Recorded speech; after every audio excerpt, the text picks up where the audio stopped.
வணக்கம் தலைவா, அனைவருக்கும் வணக்கம். இன்றைக்கி நாம் இந்த வீடியோவில் எதை பற்றி பார்க்க போகிறோம் அப்படின்னு பார்த்தீங்கன்னா, தமிழக அரசு போக்குவரத்து கழகங்களில் வந்திருக்க வேலைவாய்ப்பு செய்திகளை பற்றி இந்த வீடியோவில் பார்க்கலாம்.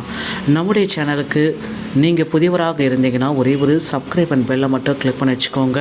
நம்முடைய சேனலில் வர அப்டேட்ஸ் எல்லாமே மிஸ் பண்ணாமல் இருக்க இது மிகவும் அவசியங்க.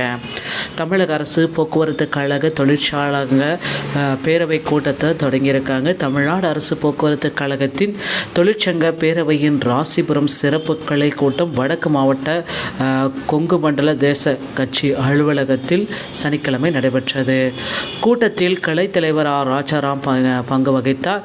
செயலாளர் ஆர் சரவணன் துறை வரவேற்றார். மண்டல பொருளாளர் பி கேசவன், துணைத் தலைவர் நல்லதம்பி ஆகியோர் முன்னிலை வகித்தனர்.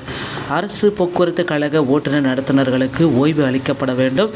ஓட்டுநர்களுக்கு டீசல் லிட்டருக்கு 6 கிலோமீட்டர் வழங்க வேண்டும் என வற்புறுத்தக்கூடாது. ராசிபுரம் கிளையில் உள்ள உணவகங்களில் நிறுத்தல் கூடாது. இது எல்லாமே அவங்க பார்த்திங்கன்னா ரூல்ஸ் அண்ட் ரெகுலேஷன் எல்லாமே வச்சுருக்காங்க. நடத்துனர்களுக்கு இரவு நேரங்களில் உணவுகள் வழங்கப்பட வேண்டும். விபத்துகள் ஏற்படும் பொழுது ஓட்டுநர்களுக்கு நீதிமன்ற விசாரணைக்கு முன் தண்டனை வழங்கப்படுகிறது.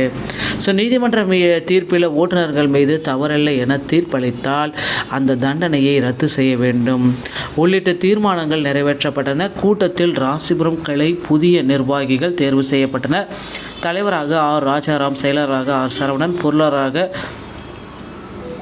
தனசேகரன் உள்ளிட்டோர் தேர்வு செய்யப்பட்டனர். இப்போ பார்த்திங்கன்னா போக்குவரத்து கழகத்தில் புதிய விதிமுறைகள் எல்லாமே கொண்டு வந்திருக்காங்க. இனி வரும் காலங்களில் போக்குவரத்து கழகத்தில் புதிய அறிவிப்புகள் எல்லாமே எதிர்பார்க்கலாம். Driver, conductor, AE, JE, technical assistant இப்படி அனைத்து பணியிடங்களையுமே நம்ம எதிர்பார்க்கலாம். நீங்கள் போக்குவரத்து கழகத்தில் ஜாயின் பண்ணணும் அப்படின்னு நீங்கள் நினச்சிங்க அப்படின்னா உங்கள் அருகாமையில் இருக்கிற ஆர்டிஓ அலுவலகத்தை அணுகி டிரைவிங் லைசன்ஸ் மற்றும் கான்டாக்ட் லைசன்ஸை பெற்று வைத்துக் கொள்ளுங்கள். இது உங்களுக்கு ரொம்பவும் பயனுள்ளதாக இருக்குங்க. இந்த டைம் பார்த்திங்கன்னா இந்த செப்டம்பர் 20ஆம் தேதிக்குள்ளார காலி பணியிடங்களுடைய அறிவிப்பு அரசு வெளியிட போகிறாங்க. கவலையே பட வேண்டாம். போக்குவரத்து கழகத்தில் நீங்கள் ஜாயின் பண்ண மறந்துடாதீங்க. டிரைவிங் லைசன்ஸ் மற்றும் கான்டாக்ட் லைசன்ஸை உடனடியாக அருகில் உள்ள ஆர்டிஓ அலுவலகத்தை அணுகி டிரைவிங் லைசன்ஸ் மற்றும் கான்டாக்ட் லைசன்ஸை பெற்று வைத்துக் கொள்ளுங்கள். இந்த தகவல் உங்களுக்கு போதுமானதாக இருக்கும் பட்சத்தில் நம்முடைய சேனலோடு இணைந்திருங்கள். மீண்டும் ஒரு நல்ல தகவலோடு நான் உங்களை சந்திக்கிறேன். நன்றி, வணக்கம், தேங்க்யூ.